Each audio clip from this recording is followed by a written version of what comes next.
Welcome to episode 3 of the legal journalism, which states the dark side of media trials when journalism becomes a weapon.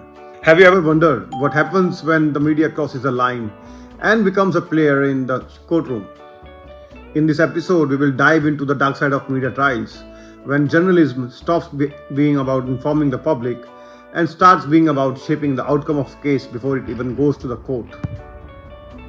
Picture this: a case unfolds in the public eye, and before the legal system even has a chance to make its judgment, the media has already passed its own. But here's the problem: what happens when the media becomes a weapon? When it distorts facts, spreads rumors, and influences public opinion to the extent that it can alter the course of justice. Welcome to episode 3 of the Truth About Legal Journalism, Unfiltered.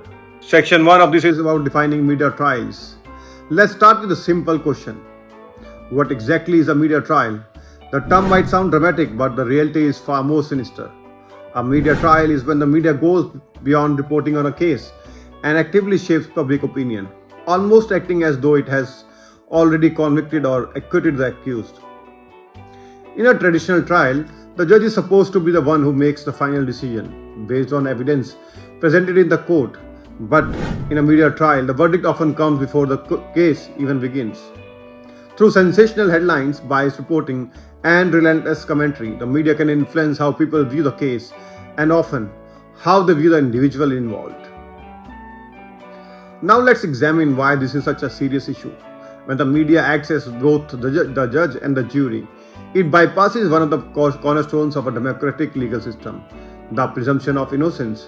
In other words, the accused person is considered innocent until proven guilty by a court of law. But in a media trial, this basic legal principle is often forgotten. Section 2 of this lecture is on the power of media, a double-edged sword. Let's take a step back and reflect on the power the media holds. Media outlets have a significant influence on shaping public opinion. In the age of 24/7 news cycles, social media and instant access to information, journalists wield a power unlike any other. A single headline can sway public opinion. A biased report can ruin a person's reputation, and a well-timed scandal can spark outrage across an entire nation. But what happens when this power is misused? When the media chooses to sensationalize rather than inform, and when public opinion becomes the driving force in a case, it has the potential to undermine the justice system itself. Consider this example: the 2008 Mumbai terror attacks. In the days following the attack, media outlets around the world went into overdrive, presenting a highly dramatized version of the events. News channels ran 24/7 hour live coverage, providing minute-by-minute updates, often without properly verifying the facts. The media coverage was so intense that it overshadowed the judicial process, and public opinion was shaped not by the facts of the case, but by the frenzy of sensationalism. Part 3 is about case studies of media trials. Now let's look at few examples of media trials in recent history. These cases highlight just how powerful and dangerous the media's influence can be, and when it steps beyond its role as an impartial observer. First, let's talk about the Nirbhaya rape case. This is one of the most high-profile criminal cases in India, where the brutal gang rape and murder of a young woman sparked national outrage. And while the case rightly demanded attention, the media's portrayal of the events and the accused was highly biased. Many media outlets focused on sensationalizing the crime, making it less about the facts of the case and more about the graphic details of the crime. The media in many ways tried and convicted the accused long before the court had the chance to do so. Another significant example is the Sushant Singh Rajput case. In this tragic case, a young Bollywood actor's death led to widespread speculations about foul play, conspiracy, and even suicide. Media outlets, hungry for clicks and views, presented various theories, often without substantial evidence to back them up. The relentless media coverage not only put immense pressure on the police, but also distorted the truth, making it harder for the legal system to proceed fairly. Part 4 is the impact of media trials on the legal system. Here's where things get truly dangerous. When the media participates in the trial in this way, it can significantly disrupt the legal process. Let's explore some of the consequences of media trials. First, They can prejudice the jury pool, or in the case of a bench trial, the judges. The constant media coverage, especially when the media portrays the accused as guilty, can influence the public's perception, making it hard to find an impartial jury. The question then arises, can the accused receive a fair trial when the court of public opinion has already rendered its verdict? Second, media trials can undermine the integrity of the judicial process. The relentless public scrutiny can create pressure on the authorities to deliver a verdict that aligns with public sentiment rather than the evidence. This pressure can result in rushed investigations or decisions based on the wrong priorities, which ultimately harms the pursuit of justice. Third, media trials can destroy the reputations of individuals who have not been convicted of a crime. Even if someone is acquitted in the court of law, their name may still be tarnished by the media's portrayal of them as guilty. This is a form of trial by media, and it has the power to forever alter the lives of those involved. Part 5 is about how media manipulates public opinion.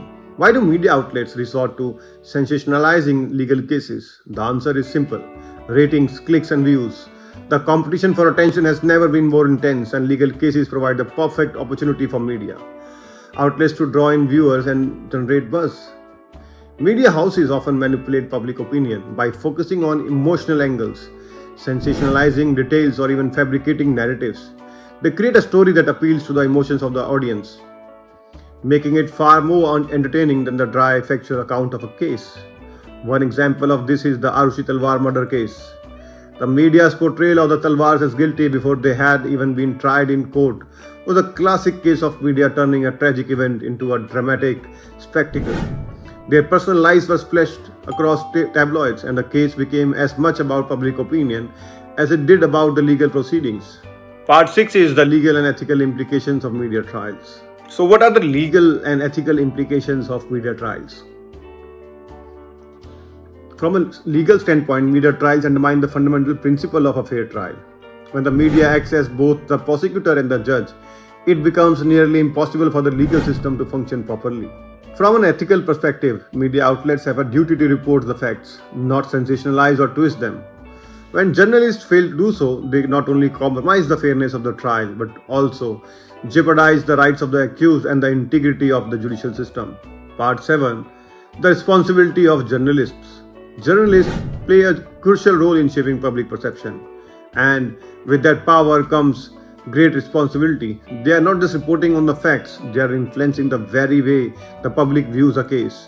As a result, it is imperative that they maintain the highest ethical standards. Journalists must ensure that their reporting is accurate, fair, and balanced. They should not speculate on the guilt or innocence of an individual before a trial. They should focus on the facts, not on creating drama or controversy. By doing so, they not only protect the legal process but also uphold the public's trust in the media. Part 8 is the conclusion: what needs to change. To wrap up today's episode, we need to ask ourselves, how can we ensure that media trials stop undermining the judicial process? The answer lies in the accountability. Media outlets must be held accountable for the way they report on legal matters. They must recognize that their words and their influence have the potential to change lives, and with that comes a heavy responsibility. We as consumers of news must also be vigilant. We need to question what we are being told and demand more from journalists. We cannot let sensationalism take over the truth. If we want a fair and just society, it starts with a fair and just media.